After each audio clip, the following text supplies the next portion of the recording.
it up just by being close. There we go. All right. Okay, we'll call the meeting to order. Let me ask my DFA friends, is this good? Can y'all hear me? I know a minute ago you could not hear me. Okay. And any members, if you do want to ask questions, please be sure they're asking us to really get in the microphone so everyone can hear us. Okay, I appreciate the Department of Transportation coming over to talk to us about their budget requests, and I will turn this over to Ms. McGrath and Mr. Byron, whoever wants to lead us off. Yeah, so first off, I would just like to tell you thank you for giving us this opportunity. I know with COVID and all, things are different, but thank you for that. And then with that, I'll just turn it over to Byron Flood. He's our budget director, and just let him go through it. Thank you, Melinda. And thank you, Madam Chairwoman. Today, I'd like to go over the Senate the FY22 budget request. I've only got 5 or 6 slides, so it'll be pretty quick. As always, the budget is a template to for MDOT to meet the expenditure needs utilizing estimated revenues. On page 2, you see a comparison of revenues. This slide shows the 21 request, the 21 appropriated, and the 22 request. So our largest category of funds is federal funds.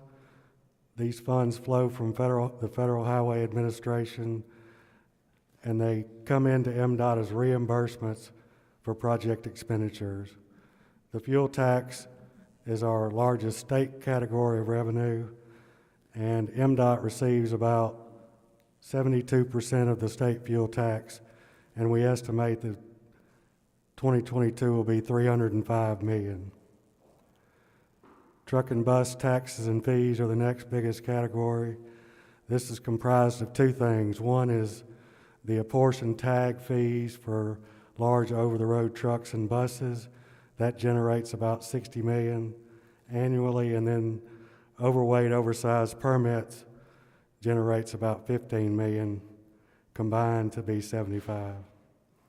Tag fees, this is a $5 fee on each car tag renewal processed in the state, and this generates about $17 million annually. The contractor's tax is a 3.5% tax on all construction contracts, not just highway, but buildings and all the other types of construction. MDOT receives the portion of the contractor's tax that's attributable to our Vision 21 projects. That generates about $16 million a year. Motor carrier fees, this is also called Unified Carrier Registration Fees. It's a national registration system for over-the-road trucks, and it generates about $5 million annually. Miscellaneous state taxes and fees, you can see the note at the bottom of that slide, what makes up this category. We estimate for 2022, $34 million. And then the last category on this page is receipts and transfers, and these are project-specific revenues from sources such as GEO bonds, revenue bonds, the Mississippi Development Authority, and also HELP bond proceeds. And I will go into more detail about that category on the next page. So you can see the definitions at the bottom of the page. We have reimbursements and transfers from outside. We have HELP bonds, we have other, and obviously the lottery. So reimbursements from outside is primarily from MDA, other state agencies, even other state DOTs on projects. Then we have the HELP bonds. This was bonds issued under the Highway Enhancements through Local Partnership program, where the counties issued the bonds and MDOT pays the debt service on the bonds. In 2022, we have $3 million in there because in DeSoto County, we had a few bond proceeds remaining, and we're going to try to use those proceeds on a McInville interchange project. The lottery, of course, this was passed in the 2018 special session, allows MDOT to receive up to $80 million a year from the proceeds from the Lottery Corporation to the state of Mississippi. So we have $80 million in there for as actually appropriated for 21, and then moving into 2022, we have 80 million. And then other general obligation bond proceeds, we have a project in Vicksburg ongoing on I-20, the frontage road project we call it, and that utilizes bonds from 2011. We have other bonded projects. Obviously, we have the ERBR projects that came about as a result of the 2018 session as well, and then the TIF projects were in the 2018 session also. On page 4, this is the comparison of budgets by program. Of course, this is the way we are appropriated by the legislature. We have a construction budget, maintenance, administration, enforcement, aeronautics, rails, transit, and ports, and debt service. The construction program, for lack of a better term, it includes all construction, reconstruction, or preservation activities that are eligible for federal reimbursement. The maintenance program, we keep around $200 million. This includes about $50 million in contracted maintenance for small paving jobs, raised pavement markers, and striping projects.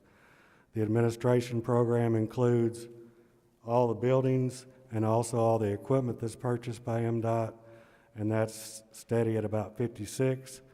The law enforcement program, steady at 16 million. On the aeronautics, rails, transit, and ports program, you can see that there's a sizable increase in 2022. This is a result of CARES Act funds that flow through MDOT's public transit division to local transit authorities. In the CARES Act, they set aside $49 million for this purpose, and in 2022, we've increased that program to include $25 million. That is what we estimate will be paid out on those projects to the local transit authorities in 2022. And then the last program is debt service. The debt service is a result of the HELP program. HELP program debt service is about 69 million of the 74, 75. Another $5 million is a result of Senate Bill 3181, 2010, where MDOT was required to pay back $5 million annually for the life of the bonds on GEO bonds that were issued at that time. So the total request for 2022, you can see we've gone up from the reduction that we faced in the 21 appropriated to 11850, $1,185 million. Page 5 is just another way to look at the same information. This is the way that DFA sets up the spending categories in the state accounting system.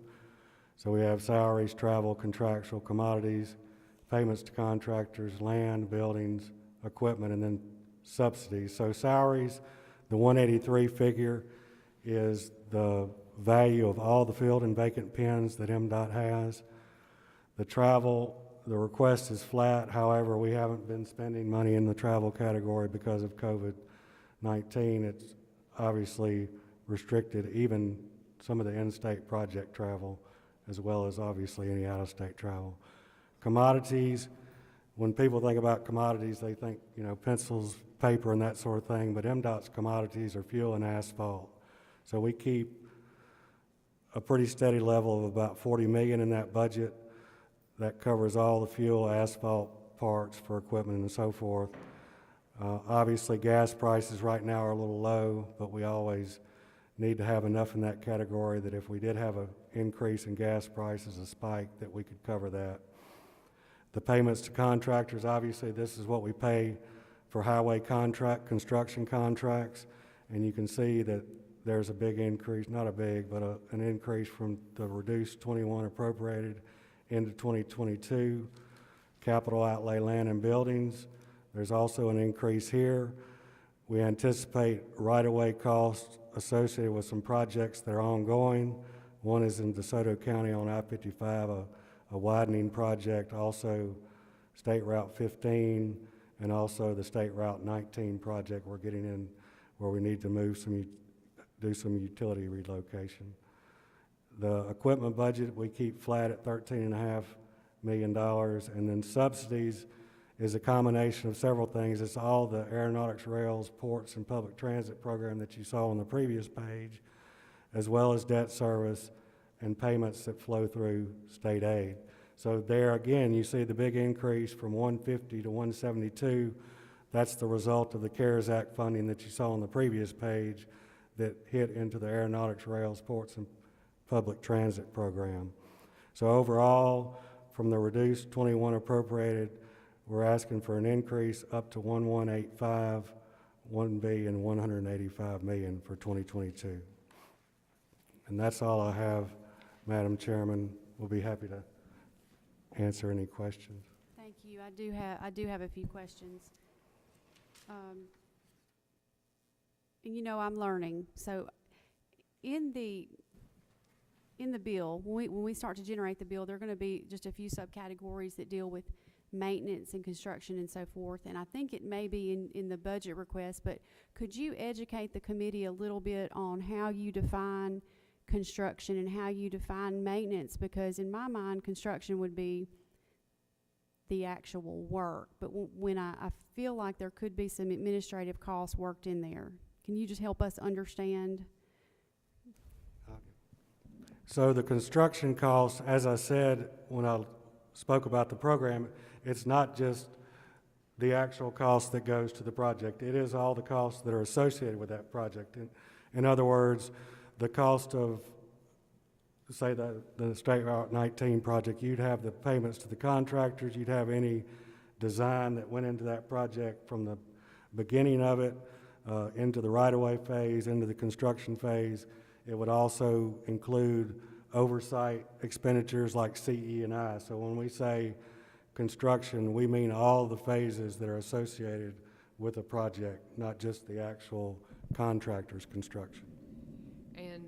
And the construction program is pretty much follows federal guidelines. So the federal government considers anything to be construction from the day you start, which is you know, when you're trying to determine the route, feasibility studies, to environmental documents, and then to design, right-of-way, utility, the construction, and the inspection of that construction all the way till you end that project. And then once that project is ended, then anything we do subsequent to that then becomes maintenance. Now, in the maintenance program that's in our budget, it is for the most part, it is routine maintenance. So it's what we do with our own forces, with our own staff. We do set aside roughly $50 million that goes that is distributed by vehicle mile travel to each of our 6 districts, and that money is pretty much at the discretion of the district engineer to determine what major problem is there that you have this year that will not be handled on a construction project because of funding. So it may be you know, maybe putting down just a little bit of asphalt, like an inch. It could be redoing ditches, replacing pipes, traffic signals. But instead of us being able to go out and do a construction project, which would be mast arms, fully actuated signals, it may be that we have to get out there very quickly, and so we use pine poles. And you know, we do that normally because there's something has come up and it's not safe, and we want to make it safe quickly, and so we don't have to go through all the design and all to get it exactly right to get the problem immediately stopped. But then long term, we're going to go back and we're going to design it and get the correct timing for that corridor. Okay, thank you for that. Yes, ma'am. How many employees do you have in your agency? Yeah, so we have 32 or 300 pins. I know it varies. Rob, maybe help me, but 3,400. But we have under 1,000 filled as of today, and you know, we can't maintain our workforce because of our pay. Our pay is not competitive, and people just leave. And I mean, they go everywhere, not just to the private sector. They go to local governments. You know, they go to Walmarts where they can make more and they're safer.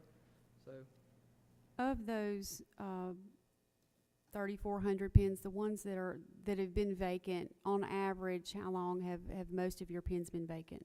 All right, so we do keep a report of those that have been vacant more than like 180 days, and I don't have that number, but I can get it for you. Okay. Those lower paying positions, I know they're difficult for you to retain those employees. I think we've talked about that several times. Have you considered at some point trying to outsource some of those services? Yes, ma'am. So we have looked at that. We've taken bids in the past, and it's like, for example, some years back, we took bids for a private company to come maintain the US 78 corridor, which is now I-22, and the amount they turned in just to maintain that was more than our maintenance budget for District 1 and 2 total. So it's just astronomically more. But we do sub out some of the, like if we need to stripe. Years ago, MDOT used to have their own paint trucks and their own thermoplastic trucks. Thermoplastic is the thick plastic stripe that lasts a lot longer. But over time, because we couldn't keep staff, and those trucks are so specialized that you really need the same people operating those trucks all the time just to make sure they don't gum up, they don't get messed up. So they're about $500,000 a piece. So we said, we're not going to buy those anymore. We're going to consult that out.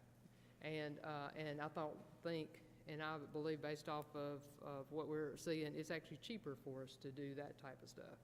But then when it comes to like mowing, for example, so we struggle each year trying to get enough mowers that to mow the easiest routes we have, which are the 4 lanes, because the slopes are pretty good and they're safe.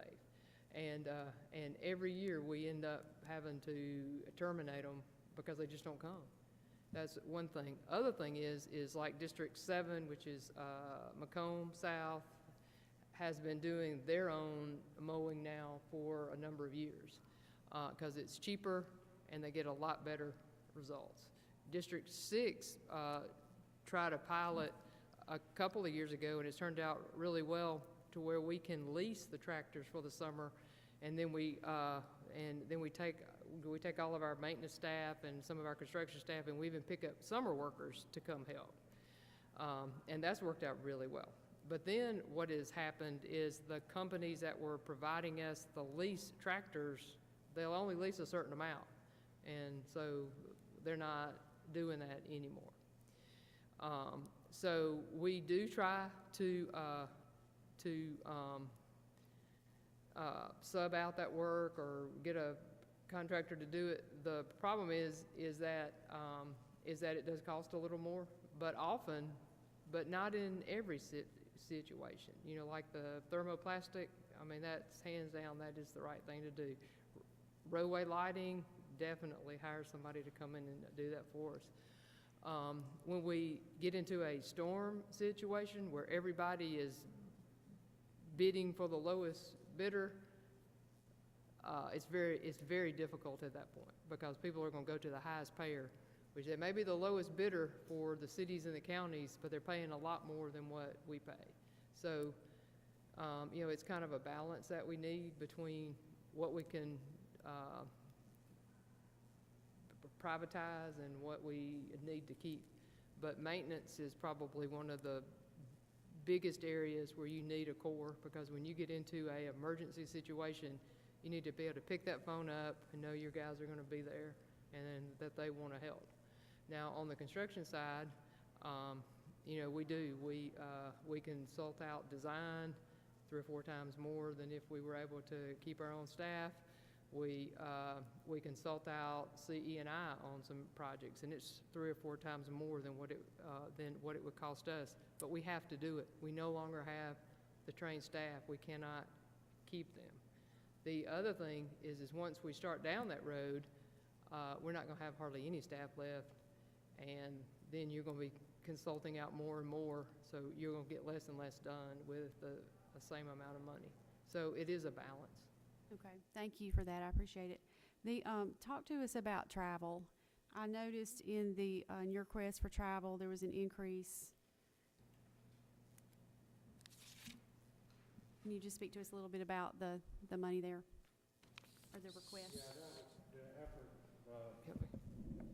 The desire was to leave the request flat, but just the way it came in and making the cuts, the aim was to make it flat. I just missed the target a little bit, to be honest.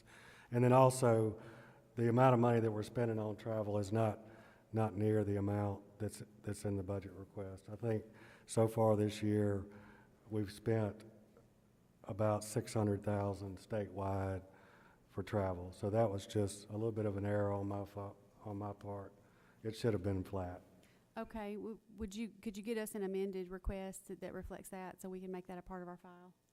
And I'm sure our budget analyst he'll remind me, but if you will do that, I would appreciate it. I was reading in your annual report online, and I'm going to guess at this figure. I think it was $150 million last year in additional federal funds.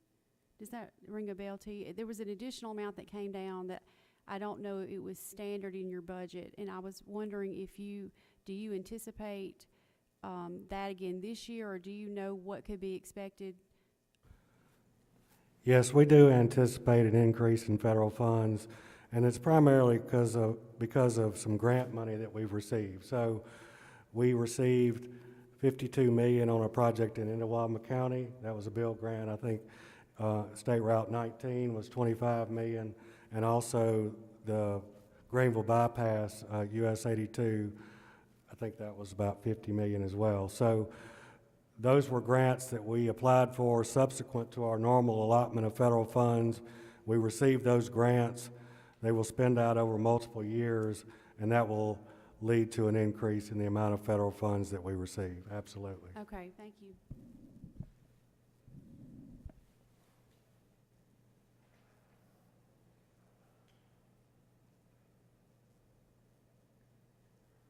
Okay.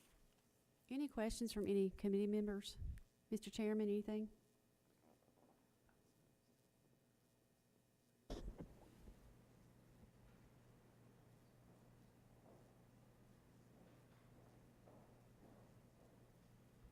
So we were just discussing that you may be requesting some realignments from SPB. Can you discuss that with us, or tell us a little bit about where you are and what we can expect?